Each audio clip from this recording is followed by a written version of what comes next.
Dear student, this is Sanjay Kumar Jatav, Assistant Professor at MBD Government College, Kushalgarh. Good morning प्रिय छात्रों, मैं Sanjay Kumar Jatav MBD महाविद्यालय कुशलगढ़ से आपका सुप्रभात करता हूँ. Today I am going to teach you the famous character sketch of Lady Macbeth in the famous and well-known play Macbeth, which is written by Shakespeare. आज मैं आपको शेक्सपियर द्वारा लिखा गया लोकप्रिय और प्रसिद्ध नाटक मैकबेथ के एक पात्र जो हीरोइन है लेडी मैकबेथ उसको पढ़ाने जा रहा हूँ. Lady Macbeth is one of Shakespeare's most famous and frightening female character. Lady Macbeth Shakespeare द्वारा लिखे गए सर्वाधिक प्रसिद्ध और भयानक फीमेल पात्रों में से एक है. When we see first her, she is already plotting Duncan's murder. जब हम उसे नाटक के अंदर देखते हैं, जब प्रथम बार रीडर पाठक नाटक के अंदर लेडी मैकबेथ से रूबरू होते हैं तो पहली बार उसको देखते हैं शी इज़ ऑलरेडी कि वो पहले से ही प्लॉटिंग योजना बना रही है, षड्यंत्र रच रही है डंकन्स मर्डर, डक्कन की हत्या का. Duncan the king of Scotland, Scotland के राजा डंकन की हत्या का साजिश लेडी मैकबेथ को रचते हुए शुरू में दिखाते हैं. एंड शी इज़ स्ट्रांगर, और वो काफ़ी मजबूत है, सशक्त है. मोर रूथलेस, काफ़ी रूथलेस है, निर्दयी है. एंड मोर एम्बिशियस, और काफ़ी महत्वाकांक्षा है, काफ़ी महत्वाकांक्षी औरत है. देन हर हस्बैंड, अपने पति. मैकबेथ के बजाय लेडी मैकबेथ बहुत स्ट्रॉन्ग, बहुत निर्दयी और बहुत ज़्यादा ही महत्वाकांक्षी है. She seems fully aware of this, वो इस बात से पूरी तरह वाकिफ़ है, वो ये बात पूरी तरह जानती है. एंड नो, और ये जानती है that she will have to push Macbeth into committing murder, कि उसे ही मैकबेथ को मर्डर करने के लिए उकसाना पड़ेगा. ये बात वो पूरी तरह से जानती है, क्योंकि मैकबेथ डंकन को मारने में फ्लक्चुएट होता है, आशंकित होता है, इसलिए वो उसे पुश करेगी. पुश मतलब उसको परसुएड करेगी, उसको बहकाएगी, उसको प्रोत्साहित करेगी कि वो डंकन का मर्डर करे. एट वन पॉइंट, एक बिंदु पर, सी विशेष, वो इच्छा रखती है that she were not a woman, कि काश वो एक औरत ना होती. सो दैट, ताकि she could do it herself, ताकि वो स्वयं ही इसे कर सकती थी. एक बिंदु पर जब वो मैकबेथ डंकन को मारने में असहमति जाहिर करता है, असमर्थता जाहिर करता है, तो वो उसको कहती है कि तुम कायर हो, you are coward. If she were not a woman, कि यदि मैं औरत नहीं होती तो she could do it herself, मैं स्वयं ये काम कर सकती थी, यानी मैंने स्वयं डंकन को मार देती. वो अपने वुमन और फीमेल जेंडर का हवाला देती है कि काश अगर मैं औरत ना होती तो मैं किंग डंकन को स्वयं मारती. This theme of the relationship between gender and power is key to lady मैकबेथ्स character. और ये जो विषय वस्तु है, दिस थीम ऑफ रिलेशनशिप, रिश्तों की ये जो विषय वस्तु है, कौन किसके बीच में रिश्ते, बिटवीन जेंडर, लिंग, एंड पावर, और शक्ति के अंदर, is key to Lady Macbeth character, Lady Macbeth के पात्र की कुंजी है. क्या? जेंडर एंड पावर के बीच relationship. Her husband implies that she is a masculine soul inhabiting a female body. उसके पति मैकबेथ इम्प्लाइज, उसको कहते हैं कि she is a masculine soul, वो एक पुरुष की आत्मा है उसके अंदर. वो कौन है? एक पुरुषीय आत्मा है, एक पुरुष, मर्द उसकी आत्मा है. इनहेबिटिंग ए फीमेल बॉडी, जो कि एक नारी के शरीर के अंदर इनहेबिट कर रही है, रह रही है। कौन कहते हैं? मैकबेथ कहता है लेडी मैकबेथ के बारे में कि she is a masculine soul, वो एक पुरुष की आत्मा है, इनहेबिटिंग ए फीमेल बॉडी, जो कि एक नारी के शरीर में रह रही है, which seems to link masculinity to ambition and violence. और इससे ये प्रतीत होता है कि जो मस्कुलिनिटी है, पौरुषत्व है, वो एम्बिशन महत्वाकांक्षा एंड वायलेंस हिंसा से सीधा जुड़ा हुआ है। क्योंकि ये माना जाता है कि महिलाओं की तुलना में पुरुषों में ये गुण या तो ज़्यादा होते हैं, बहुत ज़्यादा होते हैं, और महिलाओं में तो ये न के बराबर हैं। तो एम्बिशन और वायलेंस जो वो हैं, महत्वाकांक्षा और वो हिंसा, ये जो क्वालिटीज़ हैं, ये क्या हैं? ये पुरुष की क्वालिटी हैं। इसलिए वो डायरेक्ट मस्कुलिन उसको बताया है मैकबेथ ने। Shakespeare however seems to use her, Shakespeare फिर भी सीम्स टू यूज़ हर, उसका उपयोग करता है, उपयोग करता प्रतीत होता है, एंड द विचेज़, और जो डायने, टू अंडरकट मैकबेथ्स आइडिया, जिन्होंने मैकबेथ का वो विचार उसको खारिज किया, that undaunted mettle should compose nothing but males. वो कहती हैं अनडाउंटेड मेटल, अनडाउंटेड बिना तराशा हुआ धातु शुड कंपोज बनता है nothing but males, nothing but males, आदमियों से नहीं।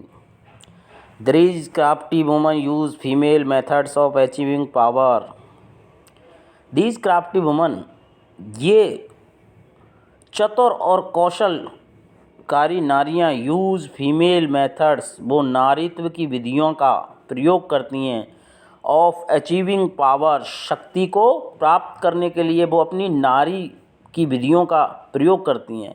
That is manipulation, manipulation manipulate करना, किसी को बहलाना, बहकाना, to further their supposedly male ambition, कि वो अपने मेल एम्बिशन, जो पुरुष की महत्वाकांक्षा है, पुरुष की महत्वाकांक्षा को और मैनिपुलेट करती हैं, षड्यंत्र रचती हैं। Women the play employs can be ambitious and cruel as man, और इस women the play employs, women औरतें यदि इस प्रकार से एम्बिशन और पावर को एम्प्लाई करने लग गई, तो कैन बी एज एम्बिशियस, वो उतनी ही महत्वाकांक्षी हो सकती हैं, एंड क्रूअल, उतनी ही निर्दयी हो सकती हैं, एज मैन, जैसे कि आदमी होते हैं। Yet social constant deny them the means to pursue these ambition of their own, yet social constant, लेकिन ये जो सामाजिक ताना वाना है, सामाजिक रीति रिवाज और व्यवस्थाएँ, डिनाई देम, ये उनको मना करता है, द मीन्स टू परस्यू, कि वो इन्हें धारण ना करें, these ambition on their own, इन महत्वाकांक्षाओं को स्वयं धारण ना करें। ये सामाजिक ताना बाना है कि एक औरत को हमेशा kindful, loveful and emotional and sensible, ये चीज़ें उसके अंदर होनी चाहिए, उस पूरी कंपैशन होना चाहिए, उसके अंदर प्रेम होना चाहिए। तो ये सारी चीज़ें सामाजिक ताने बाने के अनुसार ये होती हैं। और एक स्त्री को महत्वाकांक्षी कतई नहीं होने चाहिए, एक स्त्री को पावरफुल कतई नहीं होना चाहिए, ये सामाजिक ताना बाना कहता है, सोशल स्ट्रक्चर कहता है, हर सिविलिटी का, हर सभ्यता का। Lady Macbeth manipulates her husband with remarkable effectiveness, और लेडी मैकबेथ अपने पति को मैनिपुलेट करती है, फुसलाती है, बहलाती है, विद रिमार्केबल इफेक्टिव, बहुत ही प्रभावी ढंग से। Over riding is all his objection, over riding का मतलब उन काटते हुए, उसके सारी आपत्तियों को खारिज करते हुए, निरस्त करते हुए, क्योंकि मैकबेथ डंकन को मारने में असमर्थता प्रकट करता है, थोड़ा सा अनेबल रहता है, तो वो उसको फिर इफ़ेक्टिव रिमार्क, बहुत ही उल्लेखनीय कथन कहती है, और उसको सारी आपत्तियों को निरस्त कर देती है। When he hesitates to murder, जब वो मर्डर करने से हिचकिचाता है, तो लेडी मैकबेथ अपने तर्कों से, अपने उल्लेखनीय विचारों से और मैकबेथ के सारी आपत्तियों को, सारे ऑब्जेक्शनों को क्या करती है, ओवरराइड करती है, हटा देती है। She repeatedly questions his manhood until he feels that he must commit murder to prove himself. She repeatedly questions his manhood, और वो लगातार ये प्रश्न करती है किसके बारे में, उसके मैनहुड के बारे में, मैकबेथ के पौरुषत्व के बारे में, कि क्या वो एक आदमी है। अरे तुम कैसे आदमी हो, तुमसे एक आदमी की हत्या ना हो रही, वो इस प्रकार कहती हैं। लानत है तुम्हारी आदमियत पर, लानत है तुम्हारे पौरुषत्व पर कि तुम एक आदमी को की जान लेने में असमर्थ हो, एक आदमी की जान लेने में हिचकिचा रहे हो। इसके बाद में तो तुम्हें स्कॉटलैंड का सिंहासन मिलने ही वाला है, यही तो है अड़चन कि तुम डंकन की हत्या करो। तो वो बार बार रिपीटेडली ये क्वेश्चन उठाती है, बार बार, अबाउट हिज मैनहुड, उसके पौरुषत्व के बारे में। Until he feels, जब तक कि वो ये महसूस करता है, that he must commit murder, कि उसे ये हत्या करनी होगी, ये हत्या को अंजाम देना होगी, टू प्रूव हिमसेल्फ, ताकि वो अपने आप को सिद्ध कर सके कि वो पुरुष है। यानी कि लेडी मैकबेथ इस प्रकार से मैनिपुलेट करती है मैकबेथ को, अपने जो हाई प्रोफाइल जो लेडीज़ों का मैनिपुलेशन पावर है उसका प्रयोग करती, उसको पूरी तरह से अपने जाल में फंसा के मैकबेथ को तर्कों के द्वारा, उल्लेखनीय वक्तव्यों के द्वारा और बार बार प्रश्न उसकी आदमियत और पौरुषत्व पर उठाकर वो कहती है कि तुम कैसे मर्द हो जो तुमसे एक आदमी नहीं मारा जा सकता। इस बात को फिर जब तक मैकबेथ फील करने लगता है कि ये क्या पूछ रही है, तो फिर वो इस मर्डर को, डंकन को मारने का जो प्लान है, इसको अंजाम देने में और सोचता है कि अब तो मुझे ये करना है ताकि इससे मेरी आदमियत और पौरुषत्व सिद्ध हो सके।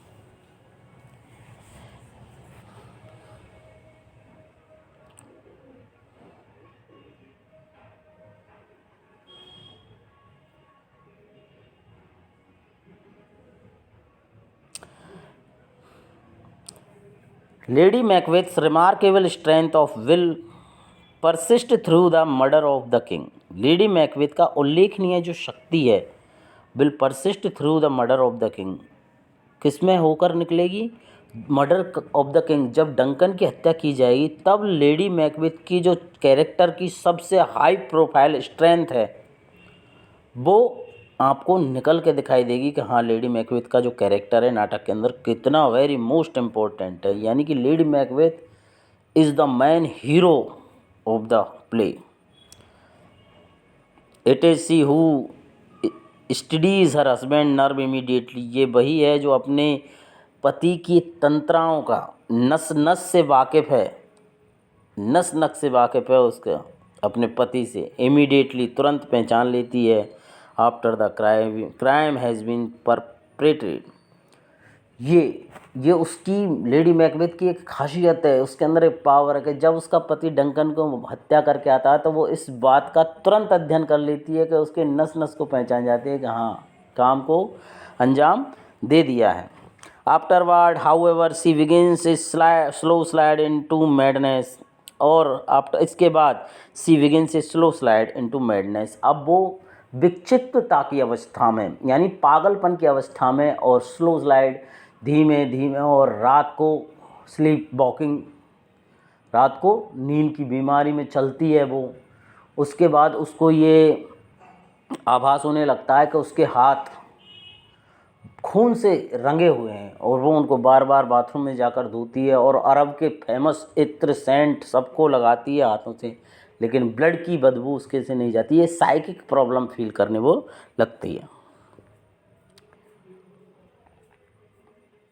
जस्ट एज एम्बिशन अफेक्ट्स हर मोर स्ट्रांगली, जिस प्रकार से महत्वाकांक्षा उसको इतनी मजबूती के साथ प्रभावित करती है, क्योंकि जब मैकबेथ उससे बतलाता है कि यदि मेरे बारे में 3 डायनों ने भविष्यवाणी की है कि तुम थैन ऑफ काउडर बनोगे, तुम थैन ऑफ ग्लैमिस बनोगे और तुम स्कॉटलैंड के भावी राजा होंगे, राजा बनोगे।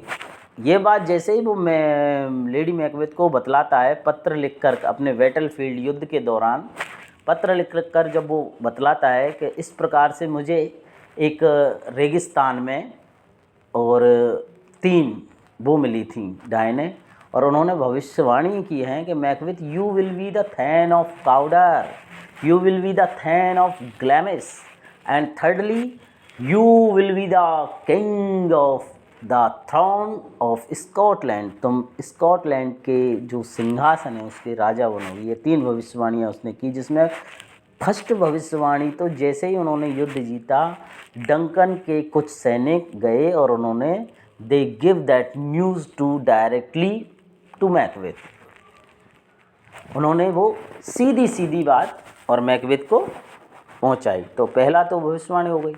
तो ये बात सुनकर के लेडी मैकबेथ के अंदर जो एम्बिशन है, महत्वाकांक्षा, वो बहुत मोर स्ट्रांगली, बहुत तेज़ी से जागती है। Then Macbeth before the crime, किससे भी ज़्यादा तेज़ी से महत्वाकांक्षी लेडी मैकबेथ ज़्यादा रहती है। देन मैकबेथ, जब मैकबेथ उस अपराध को कर देता है उसके बाद, so does guilt plague her more strongly afterward, इसलिए डज गिल्ट प्लेग हर, उसका जो डर है उसको उसकी दुर्दशा करता है मोर स्ट्रांगली, बहुत ही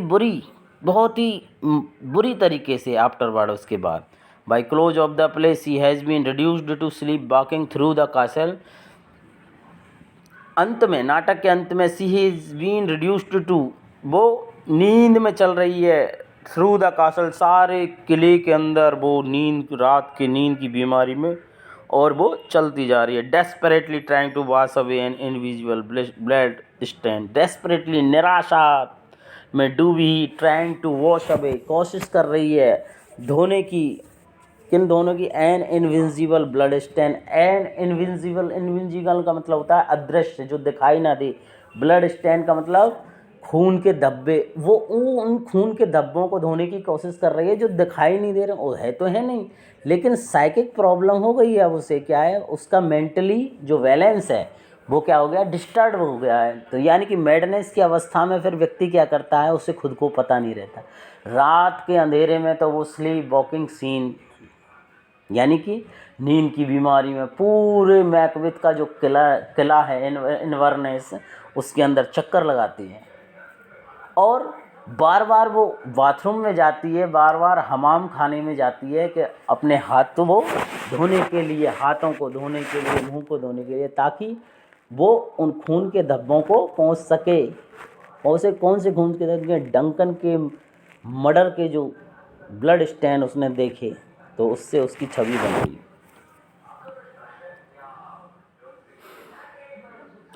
Once the sense of guilt come home to roost, Lady Macbeth sensitivity becomes a weakness. और एक बार जब दोष का, once the sense of guilt, दोष की जो सेंस है वो उसका पता लगता है, तो lady Macbeth sensitivity, lady Macbeth की जो संवेदनशीलता थी, becomes a weakness, वो कमजोरी बन गई।